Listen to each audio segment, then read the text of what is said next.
On en a eu un dernièrement, c'est finalement ça s'est avéré être l'histiocytose de Langerhans à localisation osseuse.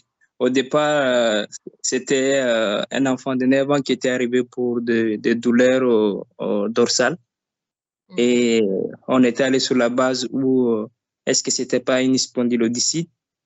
On a fait des bilans biologiques et après la radio a montré voilà des signes en faveur d'une spondylodicite. Et pour finir, on a fait une scintigraphie osseuse et voilà, c'était plus des éléments qui orientaient vers une histiocytose et après des prélèvements et la biopsie a été faite et qui a confirmé le diagnostic. Et après, ce qui nous a posé problème dans un peu la prise en charge, c'est les effets secondaires des traitements. Parce que il y en a qui font des constipations et voilà. Et surtout, les autres sites, vu qu'on était allé sur la base où c'était localisé au niveau des colonnes vertébrales, et après, on a eu aussi des localisations au niveau du pelvis. Ouais. Oui, dans l'évolution.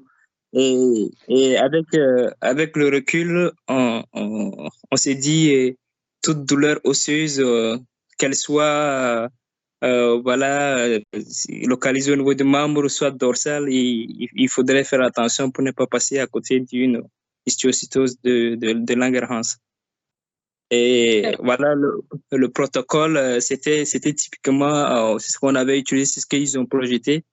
Voilà, des stéroïdes associés à la vinbrastine, et puis voilà, c'est ce qu'on avait aussi. Voilà. Et le suivi c'est continu jusqu'à là. Et il y a eu des régressions.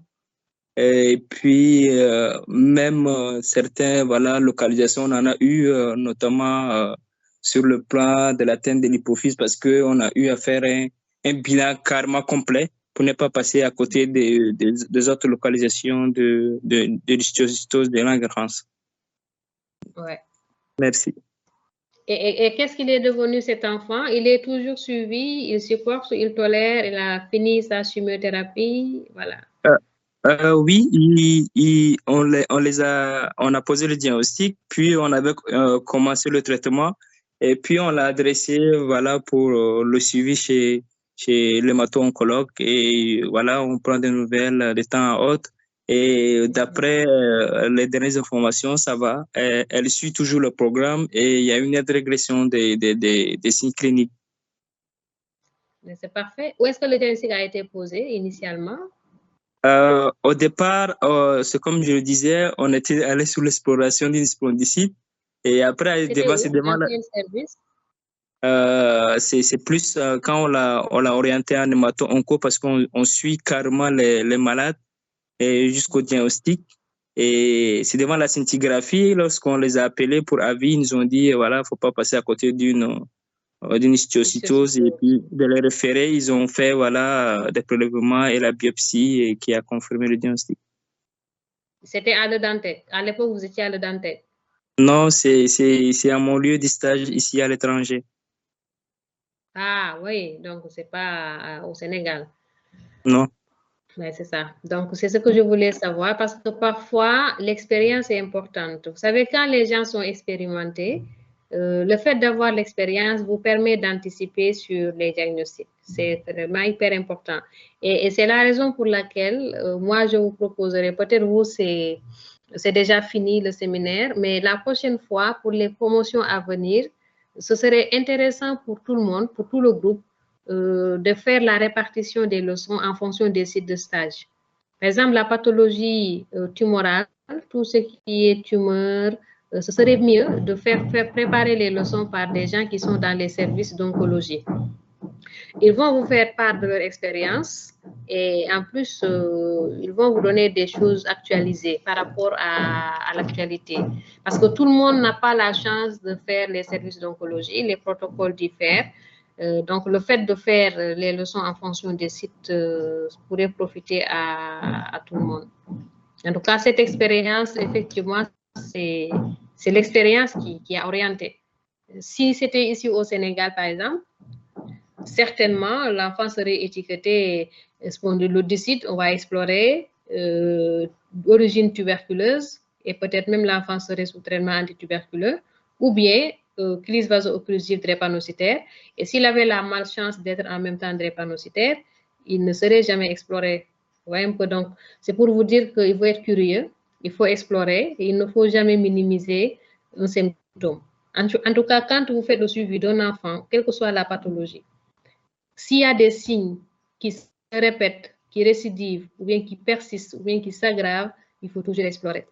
Il ne faut pas s'arrêter, il faut être curieux et c'est ça l'esprit d'un scientifique. L'esprit d'un scientifique, c'est voilà, l'interrogation. La personne s'interroge, pourquoi ceci? Pourquoi cela? Pourquoi ceci? Pourquoi cela? À force de s'interroger, vous allez trouver la réponse et puis vous avancez. Il ne faut pas vous limiter au basique. Le basique, c'est pour les généralistes. Maintenant, vous êtes des pédiatres et peut-être dans 2 ans, vous serez dans des spécialités et vous allez encore approfondir davantage vos pensées. Il ne faut pas vous limiter, il faut y aller. Et voilà, c'est la science, elle est universelle. Merci, Dr Lam. Est-ce que vous avez d'autres expériences à partager, d'autres préoccupations, questions, contributions, commentaires? Non? En tout cas, je n'ai pas de grosse expérience sur les histiocytoses. Franchement, je ne pourrais pas vous rapporter d'expérience personnelle. Tout ce que je peux vous raconter, ce sont des suspicions sur la base de signes osseux, de syndrome dysmorphique, de signes d'infiltration, mais après, c'est l'abandon du suivi. Donc, l'abandon du suivi, parce que souvent, ce sont des enfants qui sont dans des niveaux socio-économiques un peu défavorables, les moyens ne suivent pas, les explorations étant coûteuses, donc ils finissent par arrêter et c'est difficile après d'avancer. Si on a maintenant la volonté et un peu de moyens, on peut soi-même continuer, payer les explorations ou bien faire les explorations à des personnes dans un but purement scientifique.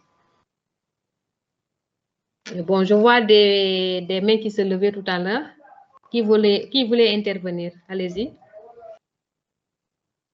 Oui, Edwige. Okay. Merci, professeur. Ce n'est pas une expérience, mais je voulais poser une question. Je voulais savoir si les histiocytoses peuvent être à l'origine d'un syndrome d'activation macrophagique.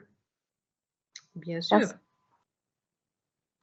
Vous savez, en général, le syndrome d'activation macrophagique, c'est quoi?